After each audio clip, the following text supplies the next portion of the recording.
Hello, everybody. My name is Lorie Cousin, and I am a genetic genealogist with DNAngels. DNAngels is an organization that helps people find their biological truth. And that's what I wanted to talk about today is truth and the client who I had, who I'll call Rich. And Rich never knew his whole life who his father was. And every time he asked his mother, like we hear so many times, she would not tell him the name. She would actually get angry when he would ask. And so he grew up not knowing that whole half of his family. And it just makes me think just about that and about truth and how sometimes the truth is hard to hear, but the truth is always better than any lies that you can tell. Um, these clients that we have that come to us, they have this missing hole in their heart, just not knowing, just by being told lies, just not knowing who their biological family is. And that is exactly what happened with Ryan. Ryan came to us with his wife as his support system, trying to find his biological truth. He never knew who his father was. His mother never told him, so he grew up not knowing anything about his biological family. He took a DNA test. He came to DNAngels and asked us to help him find his biological father. So I was given the case, and I did what we always do. We sort the matches to try to establish grandparents and build out the tree and all of the matches. And he had some cousin matches, um, second cousins, third cousins, but he had plenty of matches on one side, and the other side, not so much. So I continued to build the tree and bring everything together.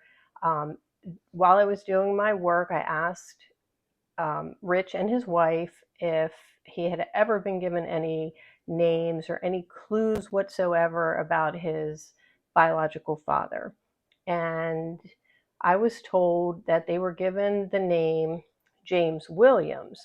Well, James Williams could definitely be an alias, something that was made up. It's very common. But I said, okay, I'll keep that in mind because you never know where the DNA is going to take us, but I'll just keep that in the back of my mind. So I continued to do the work, and I did find where there were great grandparents on both sides, and they came together when a couple married, and um, one of the family names was Wilson. We'll call Wilson, and the other family name was Jackson. And those two families came together when one of the Jacksons married one of the Wilsons. And in looking at that family, the Wilson family, there were 7 children. There were 4 boys and 3 girls. So I'm interested in the boys, of course, because that's going to be dad. So one of the sons had passed away sadly many years before my client was born, so he could definitely be ruled out. And so that left 3 brothers. One was named Sam, one was named Jason, and one was named James. And that would make him James Wilson. Definitely not James Williams, but very close to James Williams. So that definitely piqued my interest. And of all the brothers, James was the one who was closest in age to my client's mother, to Rich's mother. Now, one thing that we look for sometimes is geographic location. Well, that didn't really help in this case because everybody lived in the same town. In fact, everybody lived in that same area for generations. And my client Rich was even born in that same location. So that didn't help much. So it really could be any of those 3 brothers. But obviously, James was was my best guess. But until we get some people to test under that line, we won't know for sure. I do provide the client with contact information so that he has all the tools that are necessary to reach out to all the different people, anyone that he chooses from. Now, the sad thing about this, again, comes back to truth.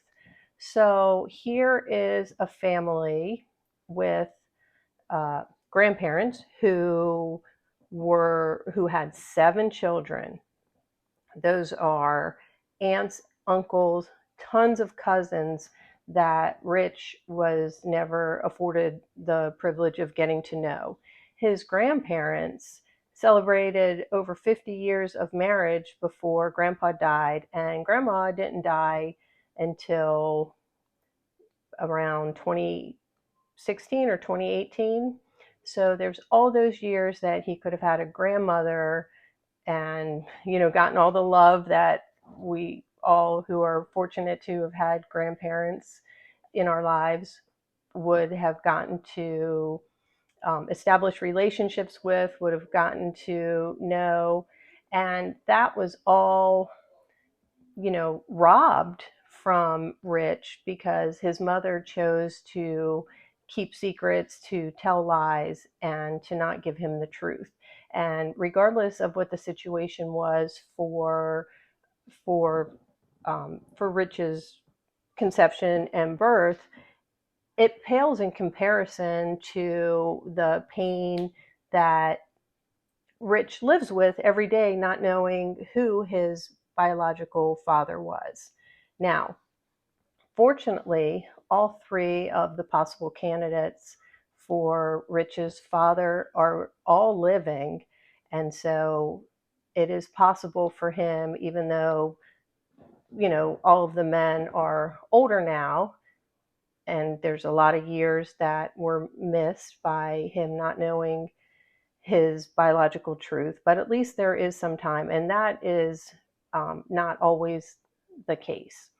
And it's even sadder. It's one thing if the biological father died many years ago, but if the biological father was living until recently and all these years went by and the person could have had the opportunity to try to forge a relationship with that man, and sometimes the person, the biological father, doesn't even know that he has a biological child out there. So there's no way to know if there is going to be a relationship, if there's that possibility of establishing some type of relationship, but at least give the people the opportunity to try to forge a relationship. And if it doesn't work out, that's fine. Our clients are told that they are entitled to know who their biological parent is, but they're not entitled to that relationship. So they have to understand that and understand boundaries that may be established by the biological family. But, at least give the person the opportunity. The truth can sometimes be hard, but it's never better than telling lies. And so I just want people, if you have this situation with other family members or friends, just to think about that. Think about the pain and the pain that you're causing a person by not providing their biological truth, and also, what you're taking away from them, what they may be missing by keeping them from that whole other side of the family, from their grandparents, from their aunts, their uncles, their cousins, their nieces, their nephews, their half siblings. It's just, it's more painful, and it creates more resentment towards the mother and other people that are keeping that information away from the child. So don't want to be on my soapbox, but I see this client after client, time after time, and the damage and the pain and the suffering that it causes this person by just not knowing their biological truth. So please remember that. And if you want to show your support for Rich and his biological truth and his need to know, please drop a blue heart into the comment section to show your support for Rich and also for DNA Angels and our mission. Because every DNA surprise we solve starts with that question, but it ends with compassion, courage, and community. If you believe in the truth, and that's what this is all about, family and second chances, support our mission this July. Together, we are the angels among us.